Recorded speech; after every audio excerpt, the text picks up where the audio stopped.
Isang uri ng card ang bumagsak mula sa langit at kumalat sa buong mundo. Noong panahong binabalewala ito ng lahat, itinuring ko itong kayamanan at pinulot isa-isa. Ito ay dahil hindi magtatagal, babagsak ang ulan ng mga bolang dugo. Sa oras na iyon, hindi mabilang na mga dugong nilalang na kumakain ng tao ang lalabas mula sa mga ito. Kasabay nito, ang lahat ng pagkain at tubig sa mundo, pati na ang iba't ibang kagamitan, ay mawawalan ng kanilang orihinal na silbi. Upang mabuhay sa katapusan ng mundo, kailangan mong umasa sa iba't ibang kagamitan at mga talentong makukuha mula sa mga card. Ngunit, bilang isang muling nabuhay, alam kong babagsak ang unang batch ng mga card ngayong gabi, alas 12. Agad akong lumabas ng bahay para gawin ang lahat ng paghahanda. Ngayon, nang tumama ang orasan sa alas 12, isang ugong na tila nagmula sa labas ng planeta ang umalingaw-ngaw. Pagkatapos nito, bumuhos ang malakas na ulan. Ngunit hindi ito katulad ng dati. Ang ulan noon ay tubig, habang ang ulan ngayon ay mga card na kasing laki ng baraha. Sa sandaling ito, ang mga residente malapit sa kalye ay nagsilabasan mula sa kanilang mga tahanan. Puno ng pagtataka ang kanilang mga mata habang pinapanood ang ulan ng card. Samantala, ako naman ay abalang-abala sa pagpulot ng mga ito. Walang pili-pili, kahit anong kulay ng card ay basta ko nalang isinilid sa aking bag. Ang lahat ng ito ay napakahalagang strategic resources na magpapataas ng tsansang mabuhay sa apocalypse. Sa sandaling iyon, sa gitna ng ulan ng mga card na bumabagsak mula sa langit, may isang card na kumikinang sa iba't ibang kulay ang lumulutang sa harapan. Isang makulay na legendary card. Napalunok ako ng laway at sumugod patungo sa legendary card. Sa isang mabilis na pagtalon, mahigpit kong nahawakan ang makulay na card. Pagkatapos noon, tumila na rin ang ulan ng card pagkatapos ng isang oras. At matagumpay kong napuno ang 13 bag ng mga card. Habang tinitingnan ang mga namimintog na hiking bag sa storage ng van, kasinungalingan kong sasabihin kung hindi ako nasa sabik. Sa mga oras na ito, parami ng parami ang mga taong lumalabas para mamulot ng card. Para maiwasang makatawag ng pansin, agad akong nagmaneho paalis sa lugar at nagtungo sa hotel na nabook ko kaninang umaga. Kapag dumating na ang katapusan ng mundo, sakalang lalabas ang epekto ng mga card na ito. Ngayon, hihintayin ko na lang ang pagsikat ng araw. Humiga ako sa kama, huminga ng malalim, at nakatulog. Kinabukasan, alas 8 ng umaga, ang dating bughaw na langit ay biglang dumilim. Libu-libong bowl ang dugo ang nahulog mula sa kalangitan. Hindi mabilang na mga duguan at malataong nilalang ang lumabas mula sa mga bolang dugo at sumugod sa pinakamalapit na tao. Tahimik kong ibinaba ang kurtina na may napakakalmadong ekspresyon. Ang tanawin sa labas, para sa akin na nasa katapusan ng mundo. Na nabuhay bilang survivor sa loob ng 5 taon, ito ay simula pa lamang. Hindi pa man ito maituturing na pampaganya. Pagkatapos, kinuha ko ang 2 makulay na card at itinaob ang isa. Sa makulay na liwanag nito, ay nakita ko ang mga salitang nakasulat sa card, talent, super recovery body. Ginagawang super recovery body ang may-ari. Ang mga sugat ay kayang maghilom sa napakaikling panahon. Ras, asterisk, pinunit ko ang makulay na card. Agad kumalat ang init sa buong katawan ko. Dahil dito, bahagya akong napangiti. Hindi masama. Sunod, itinaob ko naman ang pangalawang legendary card. Item, safe house. Laki, 200 metro kwadrado. Isang bahay na may sariling bakuran. Mayroon itong absolute defense barrier. Kayang salagin ng isang atake na kasing lakas ng H-bomb. Kahit na may napakalakas na depensa ang safe house. Mayroon itong isang malaking kahinaan, hindi ito maaaring ilipat. Sa ngayon, wala akong balak na manatili sa isang lugar lang. Itinago kong mabuti ang card ng bahay. Pagkatapos, kinuha ko naman ang 10 gold card. Sa pangkalahatan, napakataas ng kalidad ng batch ng mga gold card na ito. Mula sa super strength hanggang sa heavy fist fighter. Lahat sila ay kabilang sa mga T0 talent ng mga gold card. Sa sandaling iyon, biglang sinirang pabukas ang pinto ng kwarto. Isang babaeng sira-sira ang damit ang bumagsak papasok. Sa likod niya ay may 3 dugong nilalang. Sumigaw ang dalaga habang iniaabot ang kanyang kamay, tulong. Nang makita ito, lumapit ako at tinapos sila sa 3 suntok. Natulala sa takot ang babae. Natulala ako habang pinagmamasdan ang 3 duguan. Matagal bago ako nakakilos. Salamat, sabi ko, bahagyang nagulat habang tinitingnan ng babae sa harap ko. Lynn Warner, ang laking pagkakataon. Nasa unang araw ng katapusan ng mundo ay makikita ko siya. Sa totoo lang, si Lynn Warner ay minsan ang nagligtas ng buhay ko. Sa nakaraang buhay ko, dahil sa tulong ng babaeng ito. Kaya ako hirap na nakaligtas. Nang maglaon, ang komunidad namin ay sinalakay ng mga duguan. Mula noon, hindi ko na siya nakita pa. Biglang natigilan si Lynn Warner. Kilala mo ako, ang sikat na artista. Siyempre kilala kita. Sa mga sandaling iyon, medyo nabawasan na ang kaba ni Lynn Warner. Maaari mo bang sabihin sa akin kung ano ang nangyayari? Ano ang mga bagay na ito? Matapos kong ipaliwanag ng maikli, iniba ko ang usapan at itinuro ang mga nakatambak na backpack. 10,000 hanggang 20,000 card, aabutin ako ng siyam-siyam kung ako lang mag-isa ang mag-uuri nito. Masyadong sayang sa oras. Sakto, kailangan ko ng tulong dito. Gusto mo bang makipag-team sa akin? Simple lang ang gagawin mo. Tutulungan mo lang akong pagbukod-bukurin ng mga card, at ako naman ang bahala sa kaligtasan mo at pagkain.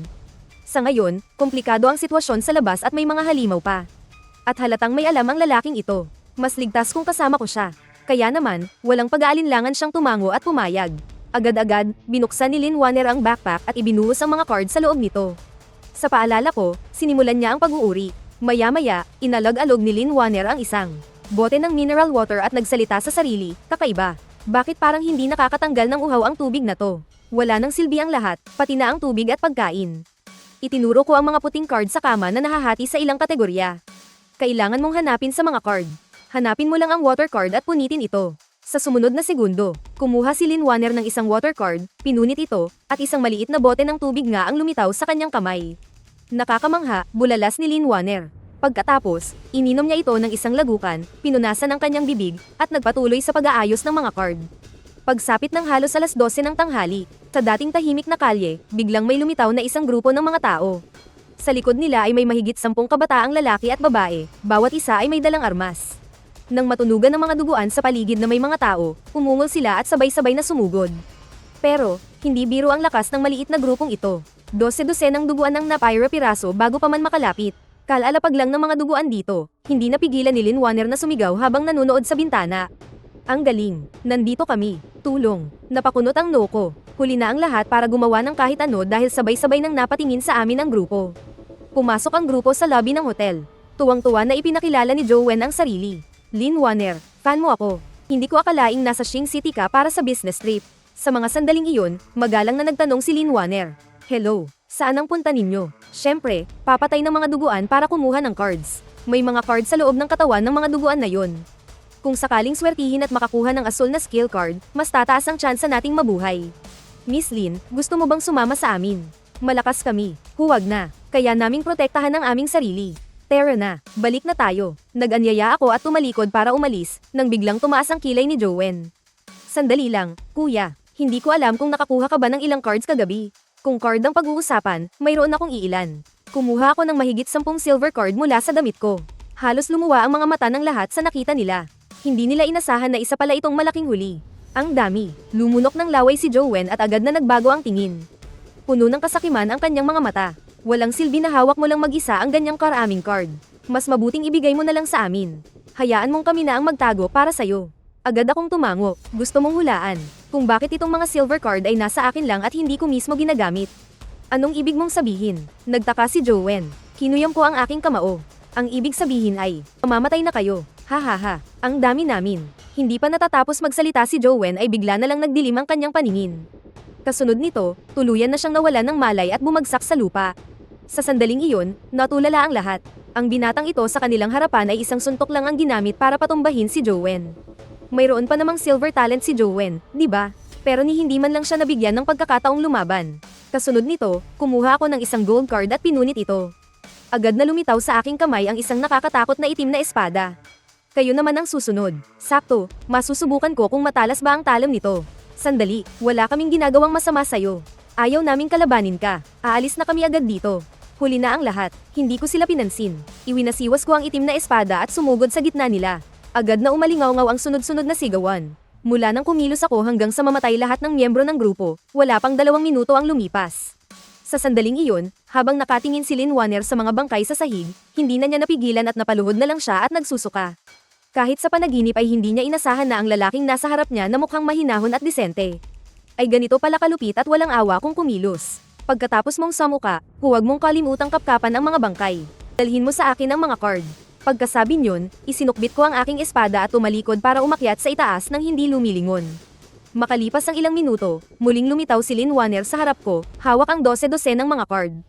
Gumaralgal ang boses ni Lin Wanner habang humihingi ng tawad, paumanhin po. Hindi na po ako mangingialam ulit. Ngumiti ako at itinuro ang iba't ibang card sa loob ng backpack. Magpatuloy ka na sa trabaho. Kung sinisisi kita, dapat kanina pa kita isinabay sa kanila. Tutal, nagsisimula pa lang naman ang katapusan ng mundo. Kakaunti pa lang ang nakaka-adjust agad. Pagkatapos, sa mga sumunod na oras, sunod-sunod kaming nakasalubong ng ilang grupo ng mga tao. At dahil natuto na sa naunang pangyayari, naging matalino na si Lin Wanner at natutong manahimik na lang. Pagsapit ng dapit hapon, dala ng hangin ang itanggal ng mga halimaw mula sa malayo. Dumidilim na. Oras na para kumilos. Sabi ko sa sarili ko sabay hagis ng 5 silver card kay Lin Wanner. Ano po ito? Naguguluhang tanong ni Lin Wanner. Bago ka sumama sa akin para mangaso, gamitin mo muna itong 5 card. Isa-isang itinaob ni Lin Wanner ang mga silver card. Nakita niyang lahat ng 5 card ay puro support skills. Kahit na matigas ang ulo ni Lin Wanner, matalino naman siya. Kaya pala ang tagal mong namimili ng silver card. Balak mo pala akong gawing support. Natawa ako. Hindi mo naiintindihan, ano? Maganda kaya maging support. Hindi lang sila nakakapagbigay ng malaking tulong sa mga kasama. Mayroon din silang kakayahang protektahan ang sarili. Kung sakaling mabihag ka ng ibang grupo, manghihinayang silang patayin ka. Kung talagang ayaw mong maging support, hahanapan kita ng panibagong set ng combat type talents at hahayaan kitang makipagmanumano sa mga halimaw. Sunod-sunod na umiling si Lin Wanner. Huwag na nating pag-usapan ang mano-manong laban. Dahil yung amoy pa lang ng nabubulok na laman ng mga halimaw ay sapat na para mandiri siya dahil medyo maislan siya sa kalinisan. Matapos matutunan ng skill, tiningnan ni Lin Wanner ang mga card na maayos na nakahanay sa kama at nagtanong. Pero paano kung umalis tayo? Anong gagawin natin sa mga card na ito? Winagayway ko ang isang gold card sa aking kamay. Ilipat lang natin lahat ng card sa sasakyan. Pagkasabi ko yun, inilipat ko ang mga 12 hiking bag sa entrance ng hotel. Pinunit ko ang RV gold card at inihagis ito sa harapan. Sa isang malakas na tunog, isang medium-sized na RV ang biglang lumitaw. Sa loob ng RV, kasing liwanag ng araw ang mga ilaw. Si Lin Wanner ay maayos na nagpatuloy sa pag-uuri ng mga card. Saan tayo pupunta? Kung ako ang tatanungin, napakarami na nating card, sapat na ito para sa 1 o 2 taon. Hindi na natin kailangang sumabak pa sa panganib, di ba? Ang paghahanap ng lugar para magtago ang pinakamagandang gawin. Iwinasiwas ko ang aking daliri, ang pagtatago hanggang sa huli. Kapag naubos ang resources, tiyak ang kamatayan. Para mabuhay ng matagal sa mundong ito, kailangan mong aktibong maghanap ng mga supply. At armasan ang sarili hanggat maaari. Alam mo ba kung bakit pinili kong kumilos sa gabi? Umiling si Lin Wanner. Mas mabangis ang mga blood fins sa gabi. Mas mataas ang kalidad ng mga card na nahuhulog, at may lumalabas na bagong uri ng halimaw sa gabi. Bagong halimaw. Ano iyon? Biglang nanindig ang balahibo ni Lin Wanner, at isang bahid ng takot ang sumibol sa kanyang puso.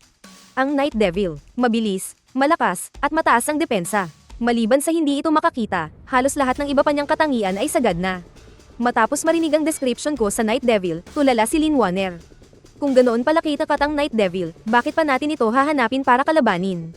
Malaking panganib ay katumbas ng malaking gantimpala. Sa pinakamababa, makakapag-drop ang isang Night Devil ng silver card. Kung suswertehin, maaari itong mag-drop ng gold card o kahit legendary rainbow card. Pero hindi ba sabi mo napakalakas nito? Hindi ba kahit isang squad na may mahigit 10 miyembro at kumpleto sa gamit ay hindi ito matalo? Napakalakas talaga ng Night Devil. Pero hindi rin naman ako mahina. Malapit na tayo. Mamaya, magtago ka lang sa sasakyan at i-activate mo ang aura. Samantala, kumikislap ang mga ilaw sa loob ng subdivision. Sa malawak na espasyo, 12 ng blood fiend ang walang tigil nang umangat-ngat sa isang dambuhala. Sa gitna ng mga halimaw, may nakadap ang isang dambuhala, tinatayang may taas na 2 hanggang 3 metro. May bigat na higit 500 kilo. Tinakpan ni Lin Wanner ang kanyang bibig, ang kanyang mga mata ay mas malaki pa sa kampanilya.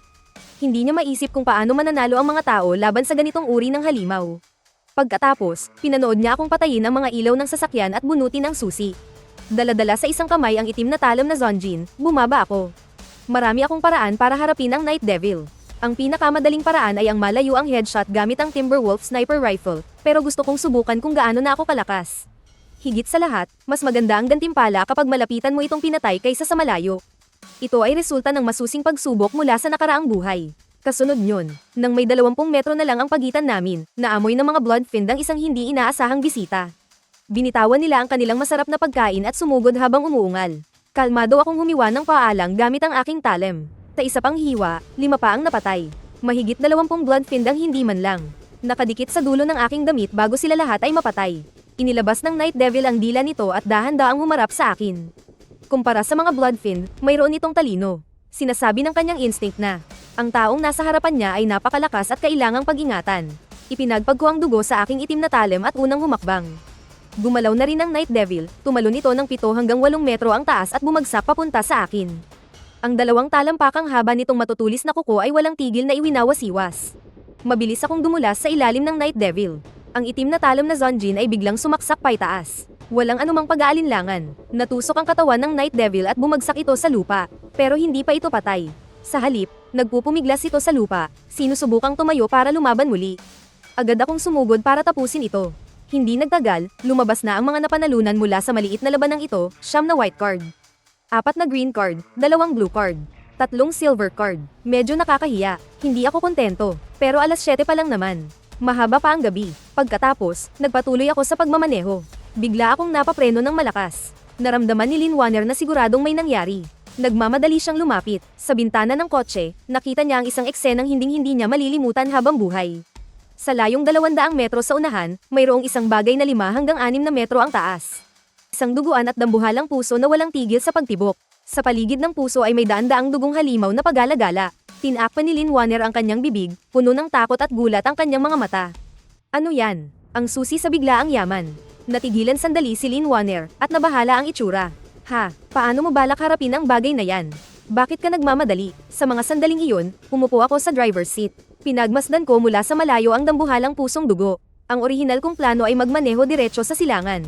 Pupunta sana ako sa kalapit na CCT para hanapin ang isang kaibigan. Ngunit, hindi nasusunod ang plano sa mga pagbabago. Sa sangandaan, natagpuan ko ang isang dambuhalang pusong dugo na malapit ng magbago ng anyo. Siyempre, ayaw kong umalis. Dapat mong malaman na ang card drop rate ng isang pusong dugo na nagbago ng anyo ay higit pa sa 10 beses na mas mataas kaysa sa isang ordinaryong pusong dugo na Night Demon. Pero, ang kaisa-isang problema ngayon ay, hindi ko alam kung gaano katagal kailangang maghintay para magbago ng anyo ang pusong dugo. Dahan-daang lumipas ang oras. Sa isang iglap, ilang oras ang lumipas. Ang mga dating tulalang dugong halimaw ay biglang tila may natuklasan. Umungol sila at sumugod papunta sa kanang bahagi ng sangandaan. Sa sumunod na segundo, sunod-sunod na malalakas na putok ng baril ang umalingaw-ngaw. Ang grupo ng mga halimaw ay winasak na parang basahan. Kinuha ko ang aking larga vista para tingnan mabuti. Sa dulo ng blind spot, isang grupo ng mga tao ang lumitaw. Lahat sila ay nakasuot ng asul na combat suit at may hawak na mga baril.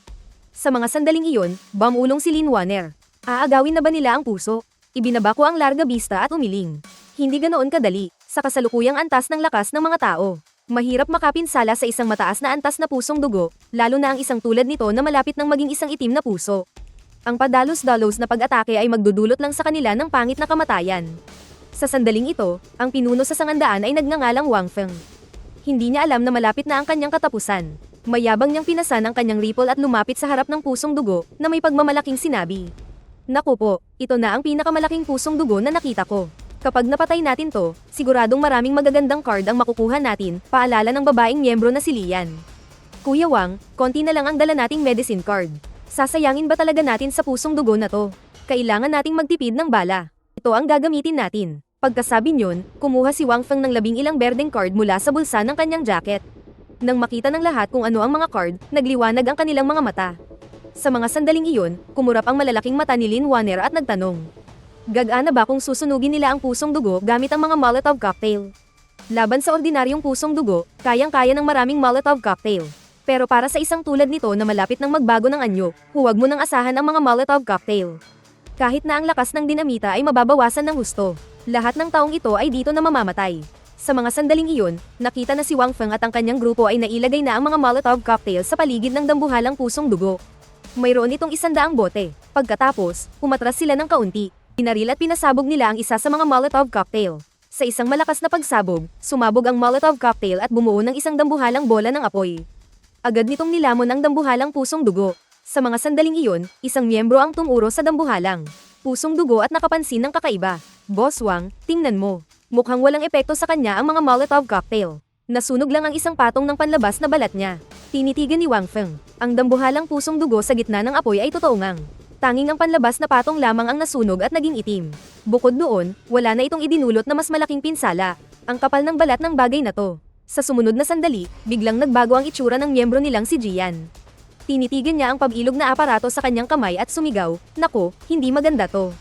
Ang daming nilalang ng dugo. Napapaligiran tayo." Sa intersection, lumabas ang libu-libong nilalang ng dugo. Pasuray-suray silang lumapit sa 7 tao. Ang mga nilalang ng dugo na ito na nakarinig sa sigaw ay parang isang hukbong nagmamadaling bumalik para iligtas ang kanilang pinuno. Para silang mga baliw na sumugod sa 7. Magpaputok. Ang grupo ni Wang Feng na may 7 miyembro ay tumayong pabalik-balik sa isa't isa at agad na nagpaputok. Ang mga bala ay parang ulan na tumuambos sa mga nilalang ng dugo. Kasabay ng isang sigaw ng paghihirap, isang lalaking miyembro ang hinayla pabagsak ng isang nilalang ng dugo habang nagre-reload ng magazine. Kinaladkad siya sa gitna ng grupo ng mga halimaw at agad na pinagpira-piraso. Biglang nagbago ang itsura ng natitirang 6. Sundan niyo ako, lalabas tayo rito. Tumingin si Wang Feng sa isang direksyon. Walang pag-aalinlangan niyang pinunit ang isang silver card at iwinasiwas ang kanyang silver class na katana, humiwa ng malakas sa grupo ng mga halimaw. Agad na nahiwa ang 7 o 8 nilalang ng dugo. Sa ganitong paraan, ang 6 na tao sa team, na si Wang Feng ang nasa gitna, ay sapilitang gumawa ng madugong daan palabas mula sa mga halimaw. Habang ako, na nakita ang lahat, ay hindi alam kung matatawa o maiiyak. 4 ang daan sa intersection na ito. Sa lahat ng pwede ninyong takbuhan. Bakit dito pa sa direksyon ko? Mukhang nakita na nila tayo. Nag-aalalang sabi ni Lin Wanner. Kalmado ko siyang sinabihan. Itago mo lahat ng card. Maghanda tayong tumanggap ng bisita. Habang tumatakas sina Wang Feng, natural nilang nakita ang matibay na maliit na RV. Nagliwanag sa tuwa ang kanilang mga mata. Buksan niyo ang pinto. Tulungan niyo kami. Inutusan ko si Lin Wanner na buksan ang pinto. Hinintay kong makapasok sa RV ang 6 na humihingal. Napakan ko ang silinyador, at ang maliit na RV, na parang bulldozer, ay tumilapon sa humigit kumulang 10 nilalang ng dugo sa malapit. Gumawa ito ng daan at humandar sa kabilang direksyon. Hahaha, humalakhak si Wang Feng, ipinagdiriwang ang kanyang pagkakaligtas sa bingit ng kamatayan. Pagkatapos, tiningnan niya ang loob ng sasakyan, pati na rin ang di mapakiling si Lin Wanner, at biglang nagsalita ng may pagtataka. Ikaw si Lin Wanner. Natigilan si Lin Wanner. Hindi ko akalaing makakakita ako ng isang buhay na celebrity. Kaibigan, ang swerte mo at nakakuha ka ng RV card. Siguradong gold card yan, di ba? Galing. Salamat sa pagligtas sa amin. Pero sana, lubos-lubusin mo na ang tulong. Bakit hindi mo na lang ibigay sa amin itong RV? Sayang lang yan sa'yo. Sa puntong iyon, galit na sinabi ni Lin Wanner, paano nyo nagagawang suklian ng masama ang kabutihan? Ngumisi si Wang Feng. Katapusan na ng mundo. Huwag ka nang magsalita tungkol sa utang na loob. Huwag kang isip bata, dahil iniligtas mo kami. Hindi kita papatayin. Bumaba ka na. Napangisi ako. Ang lahat ay nasa ilalim ng aking kontrol. Ang bait mo naman pala.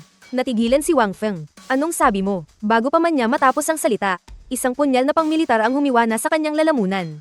Nanlaki ang mga mata ni Wang Feng habang ang kanyang katawan ay walang kontrol na bumagsak. Sa sumunod na sandali, inagaw ko ang baril mula sa kamay ni Wang Feng. Buong kasanayan kong inalis ang safety at nagpaputok. Wala pang 10 segundo, naging tahimik na sa loob ng sasakyan. Pagkatapos, mabilis kong iminaneho pabalik ang sasakyan sa dati nitong pwesto. Ang sumalubong sa aking paningin ay ang libu-libong nilalang ng dugo. Napabuntong hininga ako, mukhang magiging madyugaw na naman to. Tutal, napakarami nilang nilalang ng dugo. Kung aasa lang sa lakas, imposibleng maubos sila kung walang team na may 10-10 tao.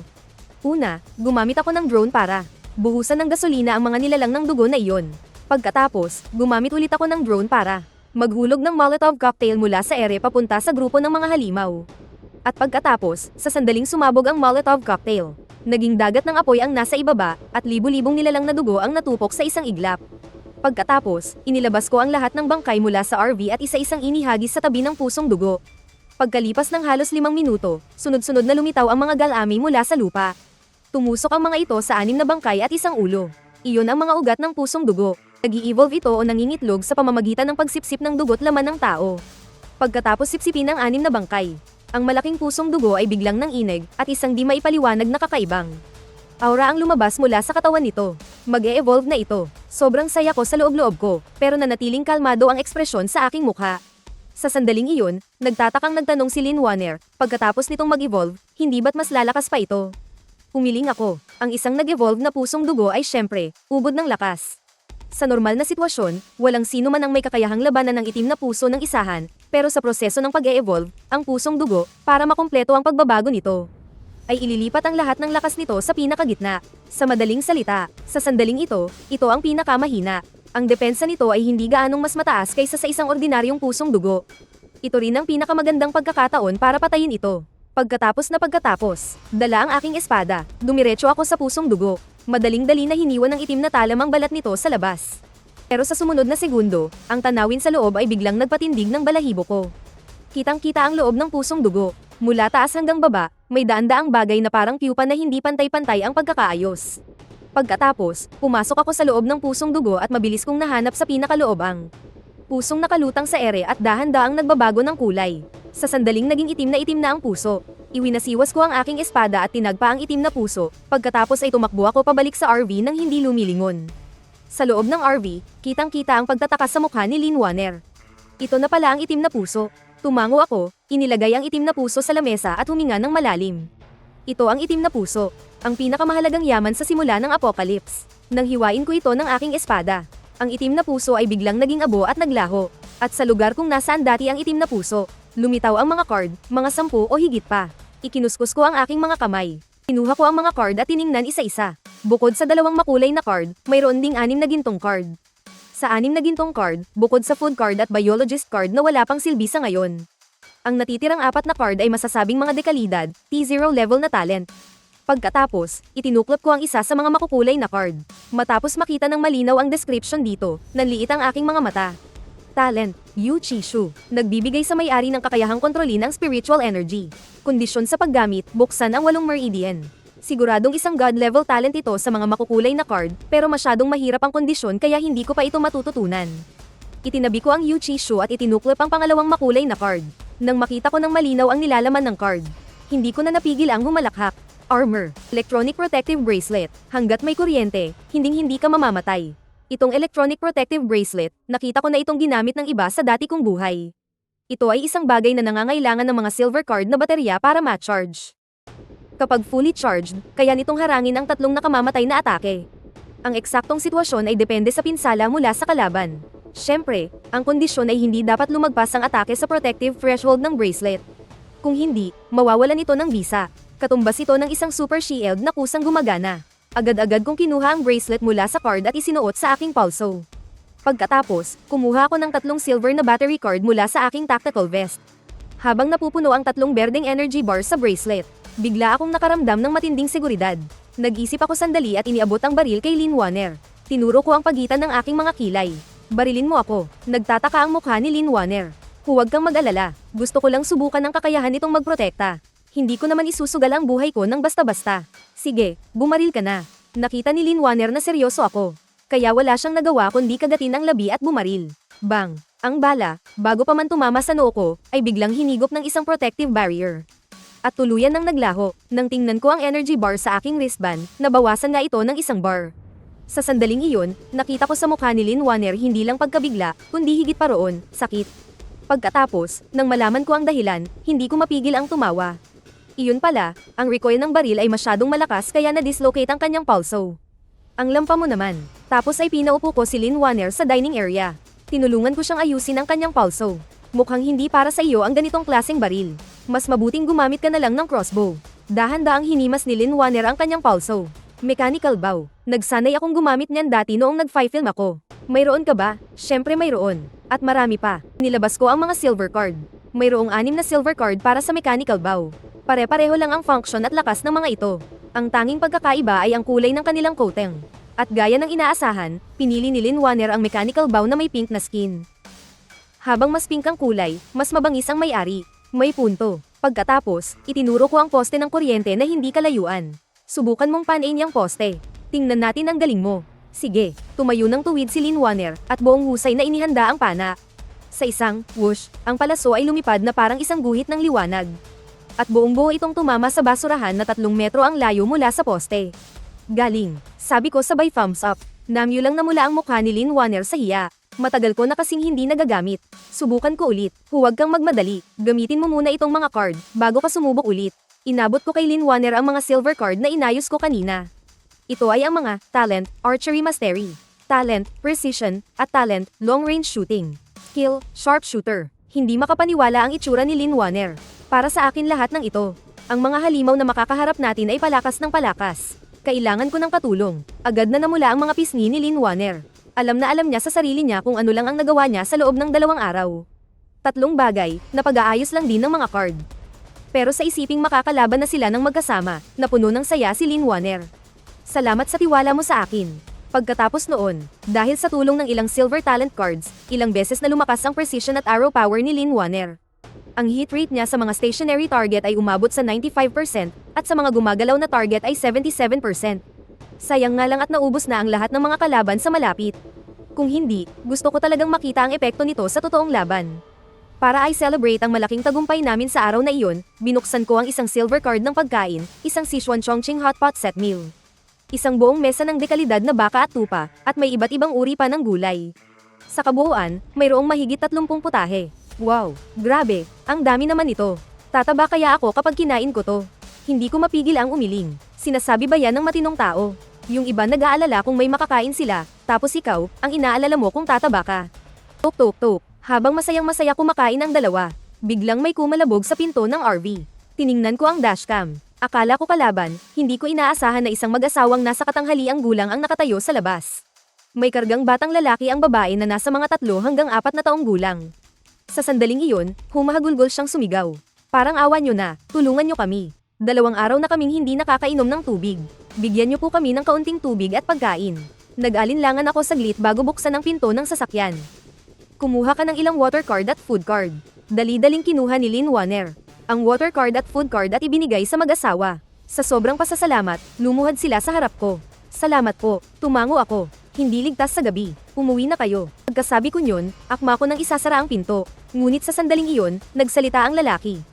Sandali lang po, walang pag-aalinlangan kong sinabi. Kung gusto ninyong sumakay, sinasabi ko na sa inyo, imposible yan. Napatawa ng alanganin ang lalaki. Masaya na kami na binigyan nyo kami ng tubig at pagkain. Hindi po kami nangangarap ng ganyan. Ang anak ko po ay 3 taong gulang. Napakadelikado po sa labas ngayon. Pwede po ba sanang? Agad akong tumanggi. Huwag nyo nang isipin. Habang mabuti pa ang timpla ko, umalis na kayo. Pagkasabi ko nyon, isinara ko agad ang pinto. Nakita ito ni Lynn Warner pero wala siyang sinabi. Tuloy-tuloy lang ang pagtitig niya sa akin. Nagtataka kong tinanong. May dumi ba sa mukha ko? Umiling si Lynn Warner. Hindi ko lang inaasahan na bibigyan mo sila ng mga card. Akala mo lolokohin ko silang pasakayin para patayin. Wala akong sinabing ganyan. Huwag mo akong pagbintangan. Umuso si Lynn Warner. Tanging ang mga matatapang at palaban lang ang mabubuhay sa mundong ito. Malamang hindi aabot sa 2 yugto ang pamilyang yun, kaya hindi ko na sila itinuring na tao. Para lang silang mga ligaw na pusa't aso sa tabi ng daan. Nagkataon lang na may pagkain ako. Walang masama kung bibigyan ko sila ng kaunti. Pagkatapos, nang busog na ako, kinuha ko ang teleskopyo. Sinilip ko ang mga halimaw sa kalangitan gamit ang teleskopyo. Mukhang malapit nang bumagsak ang 2 card rain. Nagpa siya akong huwag munang kumilos ngayong gabi para makapag-ipon ng lakas. Kinabukasan, alas 7:30 ng umaga. Gaya ng inaasahan ko, bumagsak nga ang 1 card rain. Kahit na mas maliit ito kumpara sa unang araw, nagbigay pa rin ito ng pag-asa sa mga nakaligtas para mabuhay. Nakita kong nagsilabasan ng maraming residente sa paligid, nagsisigawan sa tuwa habang namumulot ng mga card. Pagkatapos nyun, wala pang 1 oras ay tumigil na ang pag-ulan ng mga card. Dahil medyo bigo ang paglabas ko kanina para maghanap ng card, maliban sa ilang resource type na gold card na nakuha ko. Puro blue card at green card na lang ang natira. Kaya nagplano akong subukan ang swerte ko sa komunidad. Titingnan ko kung makakapagpalit ako ng mas mataas na kalidad na card. Pero para sa mga residenteng ito, ang pagkain at inumin ang pinakamahalaga. Pagkatapos, isinukbit ko ang isang backpack na may lamang pagkain at tubig. Dito ka lang sa sasakyan. Huwag mong bubuksan ang pinto kahit sino pa ang kumatok. Hindi ako lalayo. Tawagan mo ako kung may kailangan ka. Mariing tumango si Lynn Warner. Mag-iingat ka. Bumaba agad ako ng sasakyan, pinunit ang 1 gold card, at basta na lang inihagis sa unahan. Agad na lumitaw sa bakanteng lote ang 1 pulang Ghostfire na motorsiklo. Ito ang isa sa 2 kong gold card vehicle bukod sa RV. Nakakatuwa ang description ng motorsiklong ito. Kapag ang Ghostfire ay nasa gipit, lahat ay naglalike. Nang handa na ang lahat, sumakay ako sa Ghostfire at humarurot paabante. Pagdating ko sa hardin ng komunidad, wala man lang katao-tao, ni isang anino. Pero alam kong nagtatago lang sa kani-kanilang mga bahay ang mga residente. Sa sandaling ito, may hindi bababa sa 10 pares ng mata ang nakatingin sa akin. Wala akong masamang intensyon sa inyo. Nandito lang ako para makipagpalitan. Marami akong food at water cards dito. Gusto kong ipagpalit sa inyo para sa green at blue cards, kahit ano basta hindi pagkain. Kung mayroon kayong silver o gold cards, mas mataas na ratio ang ibibigay ko. Para patunayan ang aking sinseridad, kusa kong binuksan ang aking bag at inilabas ang mga white cards sa loob. Huwag niyong palampasin ang pagkakataong ito. Sandali lang ako dito. Hindi nagtagal matapos akong sumigaw, may isang taong maingat na lumabas mula sa pasilyo. Mabilis kong naipagpalit ang mahigit 1,000 resource white cards para sa mahigit 300 hindi gaanong kapaki-pakinabang na blue at green cards. Nang makita kong halos tapos na ang palitan ng cards, naghanda na rin akong umalis. Pero bigla, may narinig akong pamilyar na boses sa likuran ko. Colored card. Paano ang palitan? Sa sumunod na sandali, natigilan ako. Nang lumingon ako, ang nakita ko ay ang lalaking humihingi sa akin ng pagkain kagabi, si Wang Gui. Pinakalma ko ang sarili ko at ibinaba ang aking boses, mayroon kang colored card. Anong pangalan ng card? Mahinang sabi ni Wang Gui. Space ring. 10 cubic.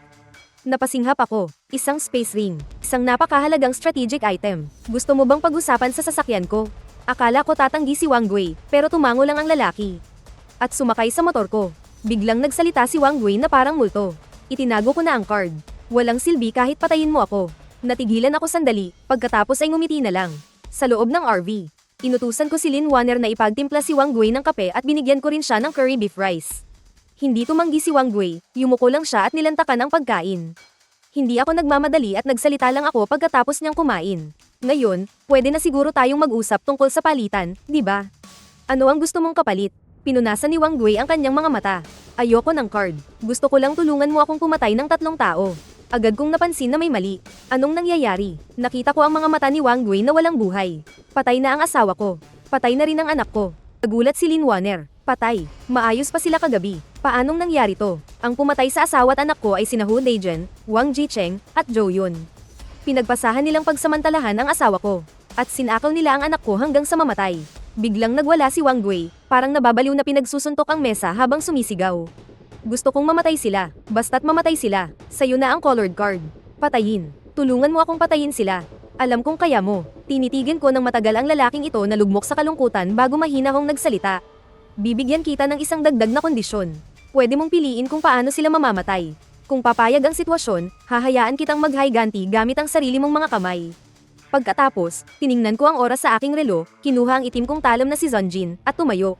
Sumama ka sa akin. 5 minuto ang nakalipas. Dinala ko si Wang Gui pabalik sa complex. Ituturo na sana ni Wang Gui kung saan nakatira ang 3 lalaking iyon. Nang biglang hinayla ni Wang Gui ang braso ko at nanginginig na sinabing, sila.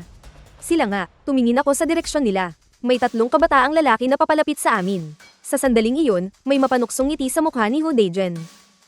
Kuya Gui, bumalik ka na pala. Kayo ang pumatay sa asawa at anak ko. Huwag kayong magkakaila, may nakakita ba? Sigaw ni Wang Gui, namumula ang mga mata niya sa galit. Ngumisi si Hu Dezhen, sinong nagsabing hindi ko inaamin? Tama, ako nga ang pumatay. Anong magagawa mo sa akin? Sunod na sabi ni Wang Jicheng habang nakangisi. Sa totoo lang, ang galing ng asawa mo. Napakagago mo, wala kang kaalam-alam noong naglalaro kami. Kung gaano siya kasabik, ang sarap pakinggan ng mga ungol niya. Papatayin ko kayo, sigaw ni Wang Gui, parang nabaliw na susugod. Pinigilan ko siya, walang emosyon sa aking mukha. Kung ginalaw nyo lang sana siya. Pero kailangan nyo pang pumatay, at dinamay nyo pa ang bata. Dinala mo siya rito para maghiganti. Ano, puno ng panghahamon ang tingin sa akin ni Hu Dezhen. Pagkatapos noon, sinadya ng mga taong nasa likod niya na ipakita ang mga baril sa kanilang bewang. 3 tao, 3 baril.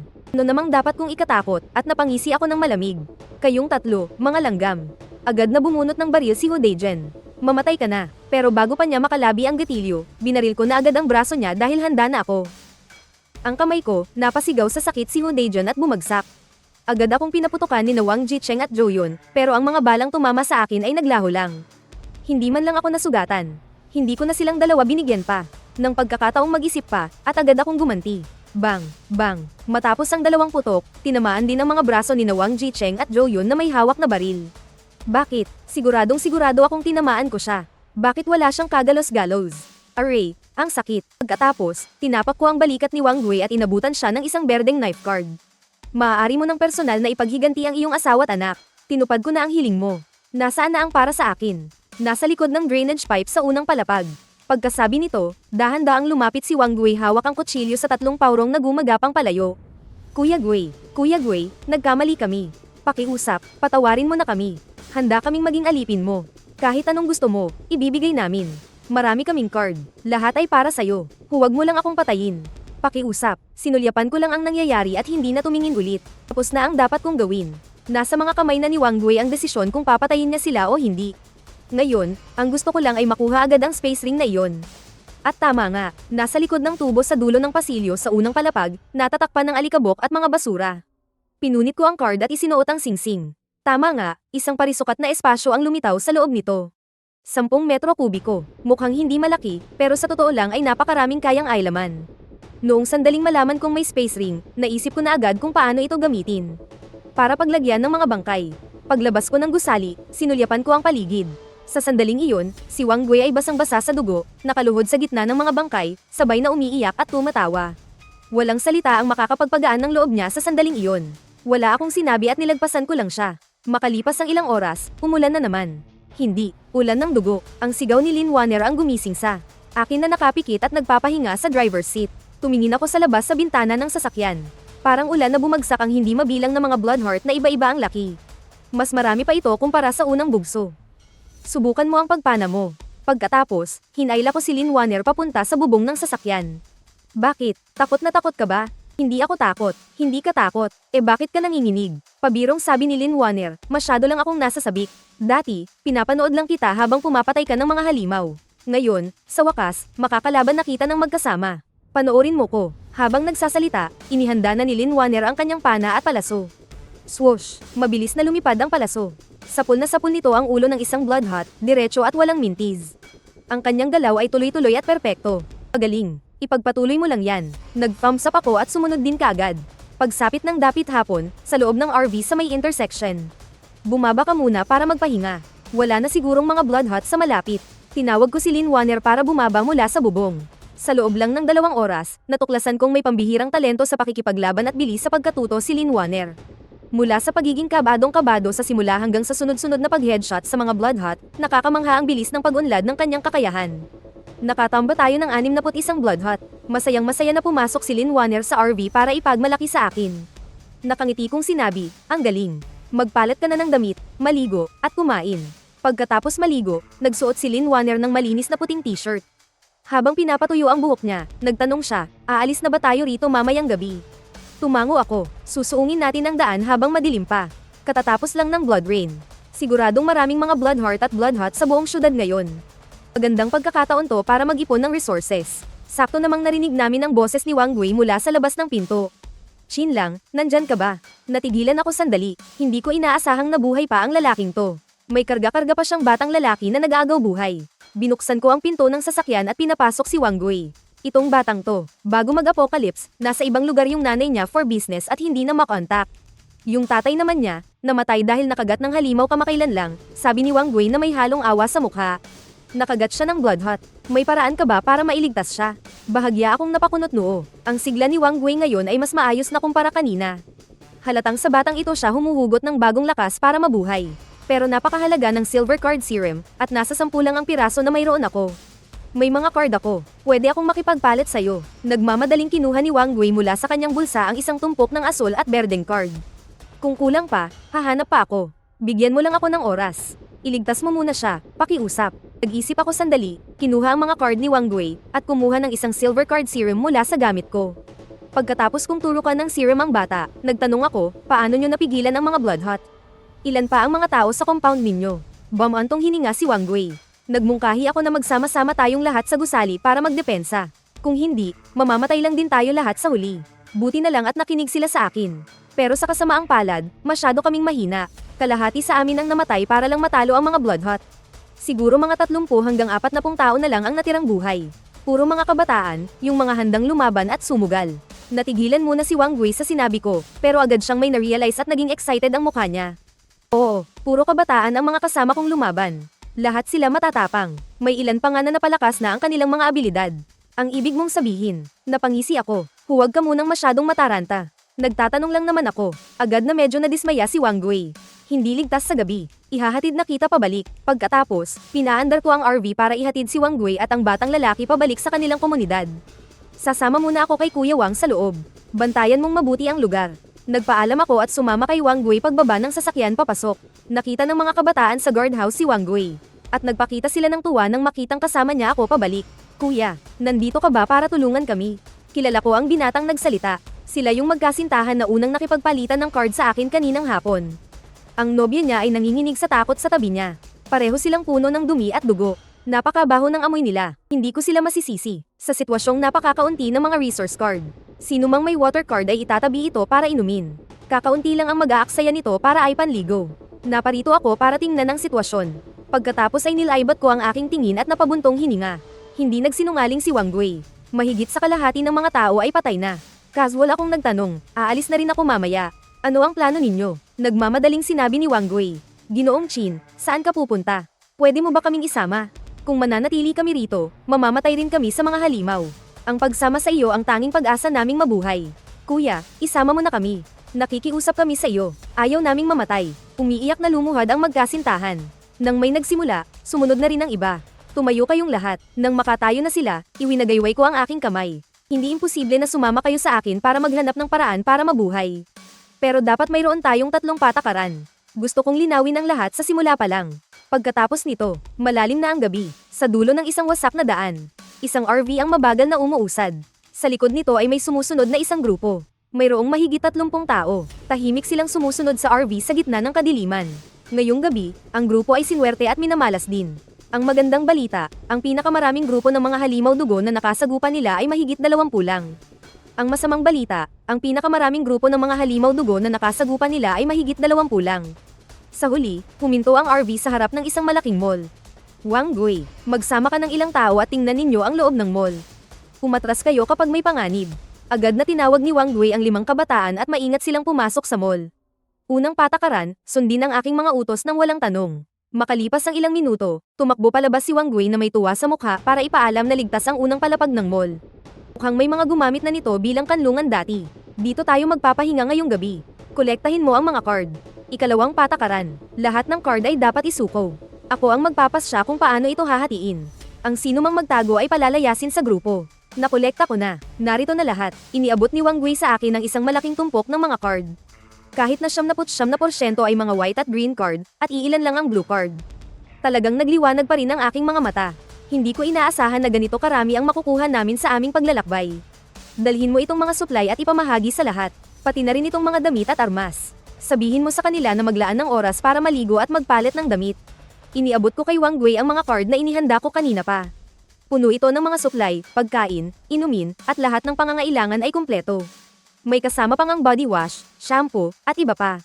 Matapos dalhin ni Wang Gui ang mga card sa loob ng mall para gamitin ng iba.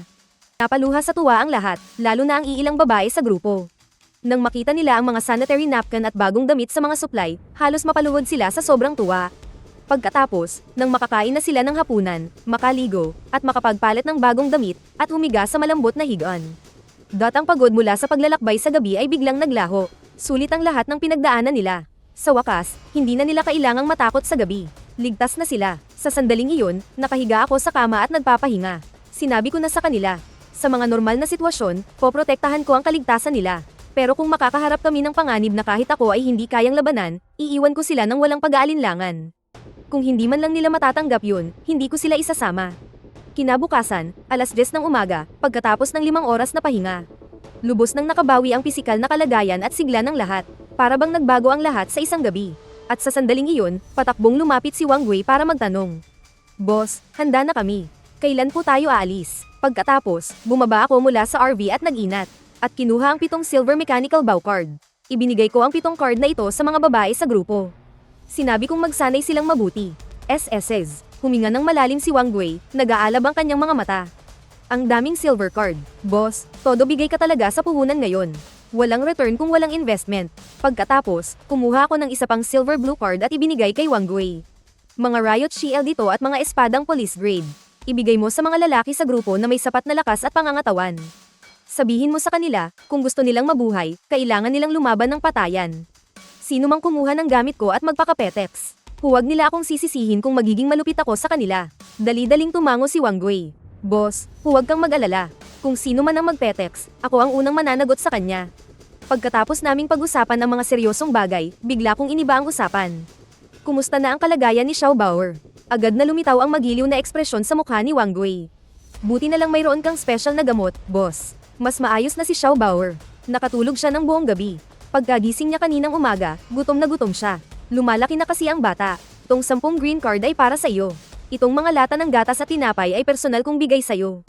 Kahit ako, nanghihinayang akong gamitin yan.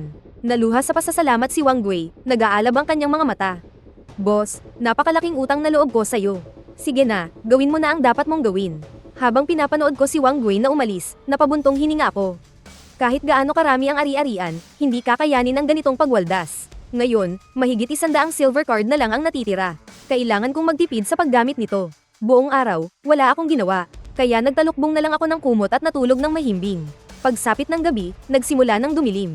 Tinawag ko si Wang Gui at ang iba pa para umalis na.